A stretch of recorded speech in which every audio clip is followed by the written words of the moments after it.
أسئلة. التمرين الأول: أكمل الفراغ بما يناسب. المساواة بيننا ذكورا وإناثا.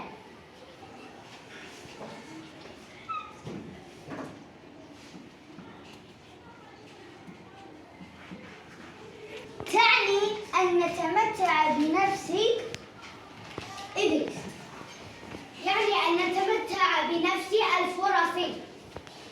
صحيح. وأن نتساوى في الحقوق. وأن نتساوى. صحيح. وأن نتساوى في الحقوق والواجبات. وأن لا يتم التمييز بيننا. صحيح. التمرين الثاني: أجيب بصحيح أو خطأ. العادات والتقاليد الوطنية هي مجموع السلوكات الثقافية التي تخص مجتمعنا. محمد. صحيح. صح. اللغة العربية هي اللغة الرسمية الثانية في وطني. خطأ. صحيح. يدل الاختلاف اللغوي على أصالة المجتمع وامتداده التاريخي. كوثر. صحيح. نعم. أتسامح مع صديقي إن غضب مني. ضايع. صحيح.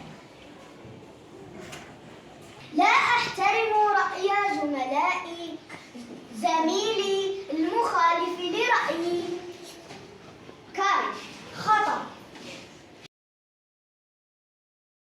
التمرين الثالث: أربط بسهم الجمل بالطابع الثقافي الذي تنتمي إليه.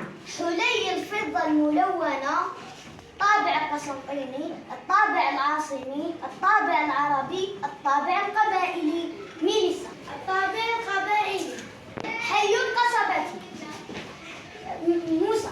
الطابع العاصمي. صح.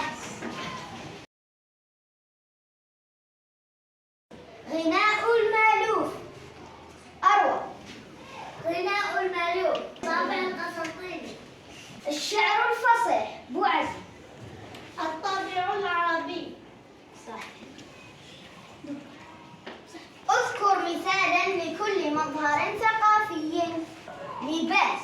ريم. البرنوس. صح. أكلة. جواد.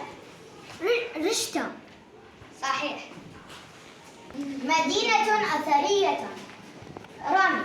مدينة عسكرية. تنقاد. صحيح.